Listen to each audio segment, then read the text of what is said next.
Hello viewers, ఈరోజు నేను Kaleshwaram temple దర్శించుకోవడానికి వచ్చాను. ఇది వచ్చేసి మెయిన్ ఎంట్రన్స్. భక్తులు ఎక్కువగా లేకపోవడంతో నేను ధర్మదర్శనం వెళ్ళి దర్శనం చేసుకున్నాను. ఇది చాలా స్పేషియస్గా ఉంది. మహాశివరాత్రి, ఏకాదశి పండుగలలో చాలా చాలా ఉత్సవాలు జరుపుతూ ఉంటారు.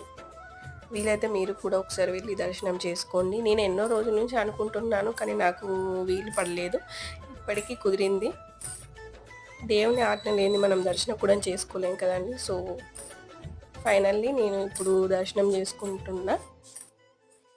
నిజంగా నాకు కాశీకి పోయినంత సాటిస్ఫాక్షన్ అయిందన్నమాట. వీలైతే మీరు కూడా వెళ్ళి దర్శనం చేసుకోండి. ఇక్కడ చిన్న చిన్న విగ్రహాలు కూడా ఉన్నాయి. Like, share and subscribe. Thank you.